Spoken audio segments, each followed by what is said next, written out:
ताकातला ढोकळा करण्यासाठी मी रात्रीच तयार करते. जसं की बेसन घेतलंय आणि त्याच्यामध्ये थोडंसं ताक, परत चवीपुरतं मीठ, साखर, सोडा टाकून ना एकसारखं मी एका डिरेक्शन मध्ये हलवून घेणार आहे. जितकं तुम्ही पीठ अगदी मऊसूत एका डिरेक्शन मध्ये हलवचाल तितकं आपलं जाळीदार ढोकळा होतो.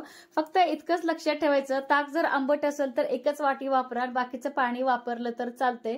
असं काही नाही की पूर्ण ताकच वापरा, एक वाटी वापरलं तर चालते. ढोकळा आपला आंबट सुद्धा होऊ शकतोय.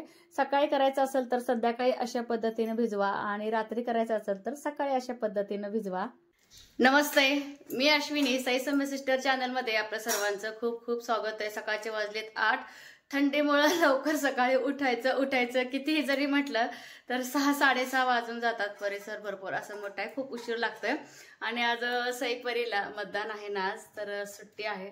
तर ते झोपलेत निवांत, हे गेले त्यांच्या कामाला मळ्याला. सकाळ सकाळी गारठा त्यांनाही सहन होत नाही, पण काम केल्याशिवाय काही पर्याय नाही. गारठ्यामध्ये दारं धरावंच लागते शेतकऱ्याला, नाही कंटाळून चालत नाही. तर बघा, छान चहा वगैरे झालाय. बटाट्याची भाजी फोडणी टाकले, जरा भरपूर प्रमाणातच केले, कारण की बघा ह्यांना कसं घरी यायचं जेवायचं होत नाही. येतात चहा वगैरे पिऊन थोडंसं नाश्ता करून जातात. 10 वाजता थंडी वाजते, चहा प्यायची आठवण येते ह्यांना. त्यावेळेस मी ह्यांना डबा वगैरे भरून देते. तर आज एकच भाजी केली, सईपरीचा डबा नाही काय नाही, म्हटलं चला चपाती भाजी भात असं आहे. आणि काल ताक केलं होतं, बरंच असं ताक शिल्लक राहिलं होतं, म्हणलं ढोकळा करावं. तर बऱ्याच ताईंना आपल्या म्हणजे रेसिपी माहिती आहे, बरेच जणांनी ट्राय सुद्धा केले. खूप अशी साधी सोपी रेसिपी आहे, अवघड रेसिपी लिंबू पिळून किंवा ते आपण करतो ना झटपट ढोकळा, त्याच्यापेक्षा टेस्टी पण लागतो, टाक पण वेस्टेज जात नाही आणि पारंपरिक पद्धतीचा हा ढोकळा आहे. म्हटलं चला सगळ्या नवीन ताईशी शेअर करून आपला ढोकळा बनवा. म्हटलं ताकातला ढोकळा जशी माझी आई बनवते तिच्याच पद्धतीने मी हा ढोकळा शिकले. जेव्हापासून हा ढोकळा शिकलाय तेव्हापासून मी हीच पद्धत करते. कसं भिजवायचं हे तर तुम्हाला पीठ सांगितलेलेच आहे. तुम्हाला संध्याकाळी करायचं असेल तर सकाळी भिजवा ताकात पीठ, तर सकाळी करायचं असेल तर संध्याकाळी भिजवा. किमान 5 ते 6 तास अंतर पाहिजे ह्याच्यामध्ये. तर मी भिजवलं होते बघा रात्री एका पातेल्यात. गेल्या वेळेस काय झालं, कुकरच्या डब्यामध्ये मी भिजवून घेतलेलं होतं. इतकं पीठ छान आंबलं ना, तर पीठ सगळं फसफसून खाली चाललेलं होतं. त्यामुळे ह्यावेळेस थोडं ना असं मोठंच भांडं घेतलेलं आहे आपल्या ढोकळ्यासाठी. जेव्हा ढोकळा बनेल ना त्यावेळेस मी यांना बोलवणार आहे घरी, आधी बनवून घ्यावं म्हटलं. आणि आज पाण्याचा दिवस आहे. पाण्याचा दिवस असले की खूप गडबड असते. सगळ्यात महत्त्वाचं आज मतदान आहे. सगळ्यांनी योग्य उमेदवाराला मत दिलं असेल हे तर मला माहितीच आहे. तर मतदान पण करून यायचं आहे. तर काम झाल्यानंतरच मतदान करून यावं म्हटलं आहे. मी ह्या बाउलमध्ये आंबवलं होतं, पण मला वाटे ना की व्यवस्थित होईल ह्याच्यामध्ये. हेच बाउल मी परत घातला पालता. तर हे बघा किती सुंदर असं आपलं पीठ आंबले. हे बघा अजून चटके येतात. विशेष म्हणजे काय करायचं माहितीये का, ह्याला अजिबात हलवा हलवी करायचं नाही किंवा मिक्सीने मिक्स करायचं नाही, काही सुद्धा करायचं नाही. आणि माझी आई तर हाय असंच पातेलं ठेवून ना ढोकळा बनवते. तर मी आता काय करणार आहे, हे पातेलं काय कुकरमध्ये आता माझं बसणारच नाही. त्यामुळे मी हे पीठ सगळं दुसऱ्या कुकरच्या भांड्यामध्ये काढून मग आपलं ढोकळा करायला ठेवणार आहे. त्यासाठी बघा कढीपत्ता घेतलाय, कोथिंबीर घेतलंय, मिरच्या मळ्यातल्या आपल्या थोड्याफार बघा मिरच्या घेतलंय. तर सुकलेत मिरच्या आपल्या मळ्यातल्या आहेत. तर असं नकलून घेतले, थोडंसं असं नॉर्मल ह्याच्यामध्ये मीठ भरून घेतले. आणि हे घेतलंय तळून, हे घ्यायचं बघा तळून. तर चला हे पीठ एका भांड्यामध्ये काढून घेते आणि तुम्हाला पुढची प्रोसेस दाखवते. एकदम मस्त असं आपलं पीठ भिजलं गेलं. हे बघा आताच किती जाळी पडले ह्याला. हे बघा अगदी साधी सोपी पद्धत आहे. आईंचं चाललंय जाळावर शेकत आणि अशी बटाट्याची भाजी बनवली. कोळशावर ठेवूया का दूध आणू आई? दूध आणू का कोळशावर ठेवूया भाजी? भाजी ठेवूया का? चला पहिलं चपात्याच करून घेते. भात झालाय. इंद्रायणी भात असलं की शिजलाय का नाही हेच कळत नाही. चिकट चिकट भात असतो पण परीला आवडते. शिजलाय आई, शिजताना तसंच वाटतंय, ते शिजताना तसंच वाटतंय शिजलंय का नाही, पाणी जास्त झालंय वाटतंय, पण परला तेच आवडतंय. हे सगळं जिथल्या तिथं ठेवते झाकून. आता चपात्या बनवून घेते आणि मग ढोकळा बनवते. अरे बघा असं झाकून ठेवलेलं मी, जेणेकरून फसफसू नये म्हणून मोठंच असं बाऊल घेतलेला होता. आणि इकडं माझं कणिक वगैरे मळून झाले. हे सगळं आता बाहेर घेऊन जाते, चपात्या करतो. मग आता नाश्त्याच्या पाठीमाग लागते, कारण की पाणी सुद्धा यायचे सकाळ सकाळी. चपात्या बनवून घेतल्या आणि भात आहे का, भात असं कुकरच्या डब्यात काढला. इंद्रायणी तांदूळ असल्यामुळे आईला अंदाज काय ना, आईला वाटलं भातात पाणी जास्त झाले, पण पाणी काही जास्त होत नाही. जेव्हा वाफ धरतो ना तेव्हा असं काही प्रॉब्लेम येत नाही. आणि जे काळे भांडे असतात ते परत मी सगळे स्वच्छ असं एकदम भांडी घासायला घेते पूर्ण स्वयंपाक झाल्यानंतर. आणि तुम्हाला मी म्हणले होते ना हे पीठ बघा किती छान असं फसफसलंय. तर एरवी जर ना जर कुकरच्या भांड्यात मी भिजवलं असते तर आहे असंच मी भांडं. हे बघा जाळी परी दाखव ग.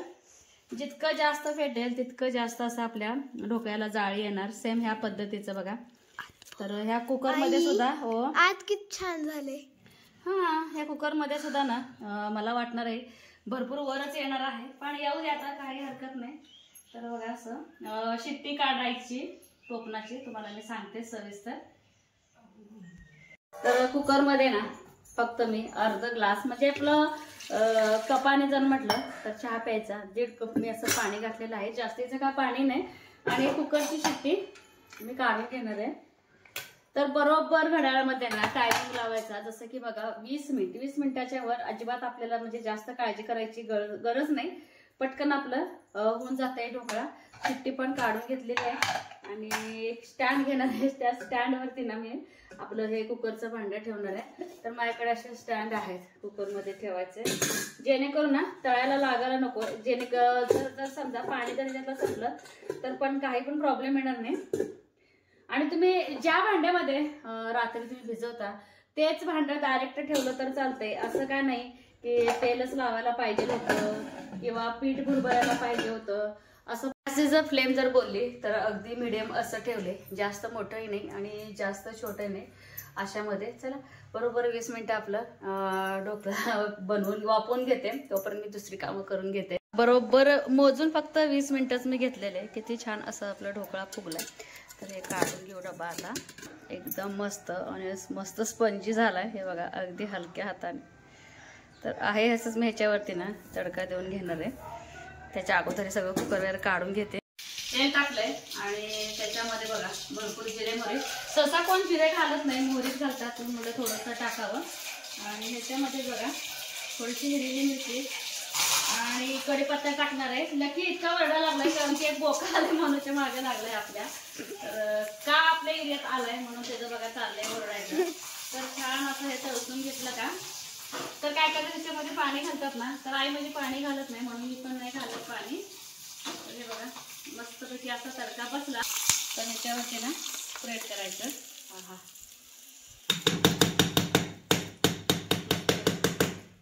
मोरच तडका बसला. आणि ह्याच्यावरतीच ना छान असे कोथिंबीर. विशेष म्हणजे साईडला मी बिलकुल तेल वगैरे लावलं नाही ह्या ढोकळ्याला. तर लगेच आता मी हे काढून घेते. आधी ना ह्याच्या कडा सगळ्या मोकळ्या करून घेते. हे बघा किती पीस पाहिजे. आपला ढोकळा आता लय जाड होणार आहे परी कारण की आपलं भोपळ्याची आज क्वांटिटी जास्त आहे. तर ह्यांनी मला ना थोडासा ढोकळा जास्तच कर म्हणून सांगितलंय. नाश्त्यामधला फेवरेट नाश्ता जर बोलला ह्यांचा ढोकळा आहे जे मला बिलकुल जास्त आवडत नाही. काय झालंय ओरडायला? काय झालंय? लकीची इथली जी बसायची जागा आहे ना सकाळी स्वच्छ असं धुवून घेतलंय. काल ह्याच्यावरती ना थोडंसं ह्यांनी पेंट दिलंय गंजूने म्हणून सगळं वा खाली असं पडलंय. आता ते काय निघणार नाही पण लगेचसाठी मात्र ह्याची जागा रोज स्वच्छ धुवावं लागते थोडंसं सेफ्टीसाठी. आगावपणा करते नुसतं. ए का का हा आगाव कुठला? त्या मनूला बघून वाढा लागलाय की बोक्याला. वा मस्त. फक्त ढोकळ्याची साईज मोठी झाली. त्यांना यायला अर्धा तास आहे म्हणते ते. अजून अर्धा तास. मला वाटतं येऊन नाश्ता करून मतदान करून जाणार. आंघोळ करून एक नंबर. आपला ढोकळा दाखवतो तुम्हाला क्वालिटी. अगदी मस्त स्पॉन्जी असा आपला ढोकळा झालेला आहे. बघा हात सुद्धा लावून देणं इतकं असं जाळीदार मस्त आपला ढोकळा झालेला आहे. तर चला आईने तिथे खायला आम्ही पण सगळे खाऊन घेतो. ही करायला लागली तयारी. काय खेणे आल्यावरच जाऊया मतदान करायला. 12-1 वाजता का जेवण करून जाऊया. सकाळची सगळी कामं आवरली जसं की बघा धुणं भांडी सगळं हे पण आले. अंघोळ झाली. नाश्ता चहा चालू आहे. तर ना जी 300ची साडी आणलेली होती तर ही आहे बघा अशी वेअर केल्यानंतर अशी दिसते. तर ह्याचा ब्लाऊज कापलेला आहे. तर शिवायचं कधी होते माहित नाही पण शिवणार आहे लवकरच. तर अशी दिसते 300 साडी. चला मतदान करूया म्हटलं. पटकन मतदान केलं की डोक्यावरचं वजन निघून जाते. तर ह्यांचं आवरलं की लगेच दोघं पण मतदान करू आणि ह्यांना पण लगेच रिटर्न जायचं आहे मळ्याला. हे बघा असं वोटिंग स्लिप दिले, तर दोघांचं अटॅचच आहे. ह्याचे करणार 2 भाग. तर माझं आहे बघा येते, तर कट करून घेणार, 2 वेगवेगळे करायचे. लकी बघतोय बघा. मी आई परत ओ ओ ओ ओ लकीचं बघा किती वरडा लागले. लकी म्हणते जवळ आहे, साडी घातलं की लकीचं कालवा असतंय, तर कुठं तर चालली का त्याला आता थोडंसं आता समजायला लागलंय. फक्त माती चाटायचं आणि दगड चाटायचं एवढंच त्याला कळत नाही लकीला. तर हे बघा कसं लाडाला येते बघा, ही बघा लाडाला येते. काय काय असं लाडाला येते. तर रोजच्या साडीवरती आलं की अजिबात काही करत नाही. हे बघा त्याला वाटतंय की ह्या दिवाळीपासून आम्ही सारखं ये जा करतोय, सारखं अजून कुठे चालले का असं वाटतं. हे बघा मतदान करून आलेले आहे आपलं. असं करते नुसतं लाडाला येते, लाडाला. कशाचं राज्य काय खेळायला लागलाय? लपाछपी आहे. इथे लकीचं खेळू नका, ओरडते ग लकी. बघा बरोबर 3:30 वाजले, तर हे तयार झाले मळ्याला जाण्यासाठी. तर ठेवायचं चहा. तर परी आई आहेत बघा बाहेर, त्यांना पण बोलवायचं चहा घ्यायला आणि कलर द्यायचं चालू आहे पॅन्ट. ये की चहा दे. तू चढाली म्हणलं की चढाल्यावर तू झाडावर चालली म्हणलं की चालला. ये चहा दूध प्यायला. हा उतर खाली. आज बघा आवरणं चालू आहे, जसं की दुपारी मुलं जेवलेली ताटं वगैरे ते सगळं खाली करायचं चालू आहे. भांडे घासून घ्यायचं, घर क्लीन करायचं आणि इकडे ठेवलंय सर्वांसाठी मस्त चहा. पण लकीला मया करते, त्यामुळे ती गाडी आली की ओरडते. संध्याकाळचा चहा वगैरे झाला, किचन सगळं आवरून घेते, सगळी भांडी आहे थोडी जमा करून बाहेर आणते आणि घरातलं पूर्ण 4 खोल्या झाडायचं. पुढचं पाठीमागचं सगळं अंगण झाडून घेते. त्याच्यानंतर बघा हे अंगण वेगळं आहे पाठीमागच्या दारात, ते सुद्धा स्वच्छ झाडून घेते. भरपूर अशी झाड आहेत, पालापाचोळा पडलेला असतो आणि झाडून काढले की फ्रेश वाटतं, त्यामुळे झाडून घेतेच मी. आणि आठवड्यातून एकदा मशीन साफ करत असते. आणि जेव्हा मला ब्लाऊज शिवायचं असतं तेव्हा तर करावंच लागतं 2 दिवस आधी तयारी. का सांगते तुम्हाला, एक तर आपली मशीन दररोज चालू नसते, त्यामुळे ना मशीन आपली जड लागून यासाठी स्वच्छ पुसून घ्यायचं आधी. हे बघा असे धागे दोघे निघत असतात, तर अशा धाग्यांमुळे ना मशीन आपली जड होते, त्यामुळे तेल घालत राहायचं. तेल घातल्याचा एक फायदा सांगते, मशीन एकदम हलकी होते. आणि दुसरी गोष्ट, जी बारीक बारीक कण वगैरे अडकले असतात हे बघा ते सगळे निघून जातात. तर हे सगळं मला पुसून घ्यायचं आहे. दिसायला मशीन आपली स्वच्छ दिसते, पण भरपूर अशी घाण अडकली असते. जितकी मशीन स्वच्छ तितकी तुमची मशीन हलकी लागू शकते तुम्हाला, आणि हलकी लागतेच.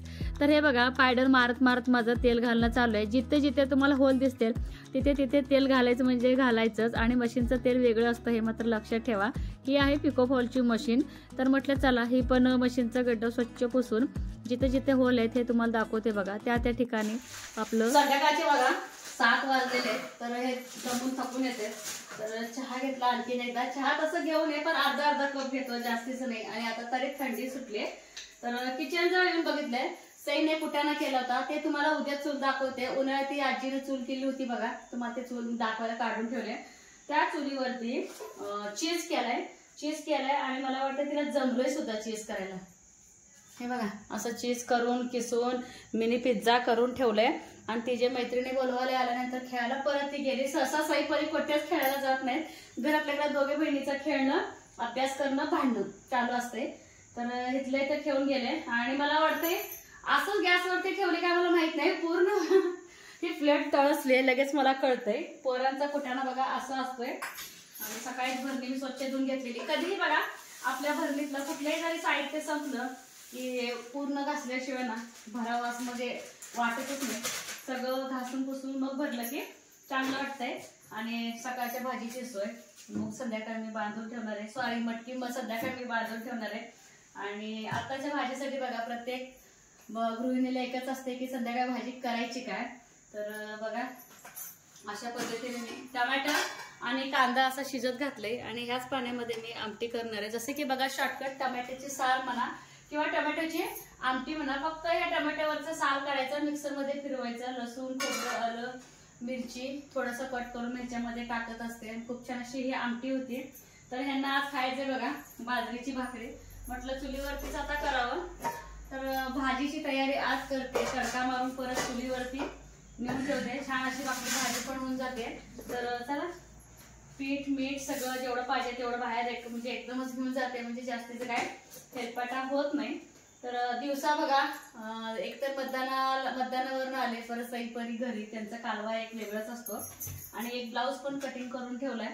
बघू आता थोडा वेळ आहे तर दररोज एक ब्लाऊज शिवून काढावं. जसं की बघा मध्ये दसऱ्यात घेतलेल्या साड्यांच्या काही साड्यांचं ब्लाऊज मी शिवलेच नाही, तर ते ब्लाऊज पण मला सगळे शिवून घ्यायचे आहेत. आणि चकल्या वगैरे जे राहिलेले आहेत ना ते आता सगळे काढून काल थोडं थोडं असं ठेवलंय. अगदी थोडं राहिले, जास्तीचं काही नाही, एक 5-6 चकल्या राहिल्या असतील. तर ते दररोज खाणं चालू आहे. तर बाजरीचं पीठ ज्वारीचं पीठ दोन्ही पण दळून ठेवलंय, ऑप्शन आपल्याला खायला. चला चूल पण पेटून घेते. तर बाहेर सगळं नेते, चूल पेटवली. आणि जे आपलं नारळाचं फरकी पडलेलं असतात ना तर मी ते अजिबात वाया जाऊन देत नाही. जसं की बघा वाळलं की पेटून देते, आपलं जळण पण होऊन जाते आणि आपलं घरचं जळण वाया पण जात नाही. तर चला चूल छान पेटले, पटकन भाकरी करून घेते. आणि चुलीवरती स्वयंपाक खरंच खूप फास्ट होतो अगदी, आणि रुचकर तर भरपूर. तर जाळ लागणं महत्त्वाचं आहे. जाळ लागले चांगलं तर पाट असते माझे ह्या ठिकाणी ठेवलेलं. पटकन आपल्या 4 भाकऱ्या करून घेते.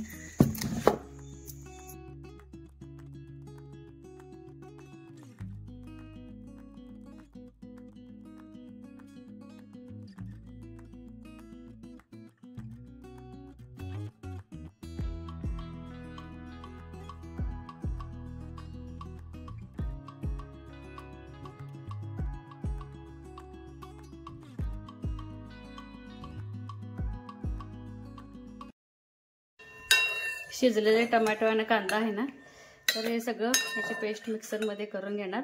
आणि लसूण खोबरं आल्याची पेस्ट तर माझ्याकडं असतेच. तर हे बघा हे सगळं एकसारखं बारीक करून घेणार.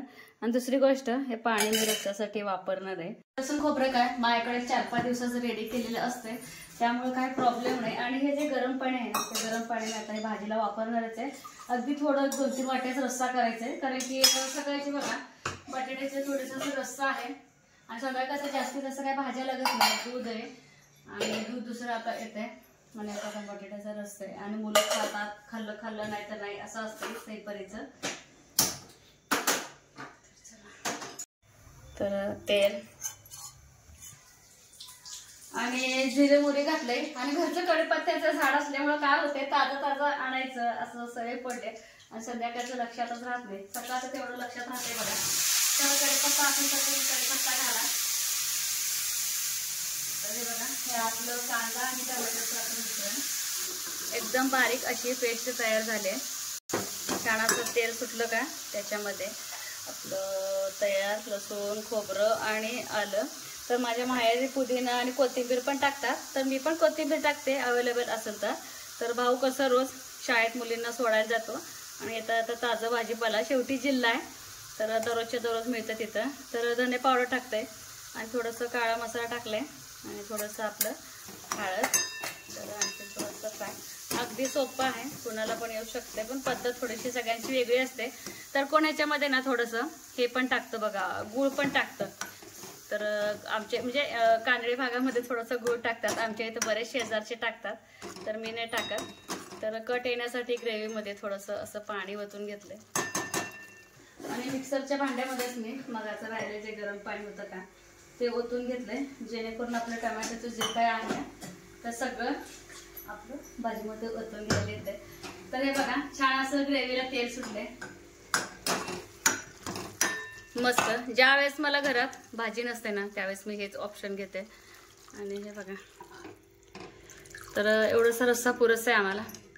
तर ह्याच्यामध्ये नॉर्मल शेंगदाण्याचं कूट घालणार आहे, जास्तीचं करणे, कारण की ऑलरेडी हे बघा आपल्या रस्स्याला दाटसरपणा आलाय. थोडंसं उकळलं ना इतकं भारी कट येतं, खूप भारी कट येतं.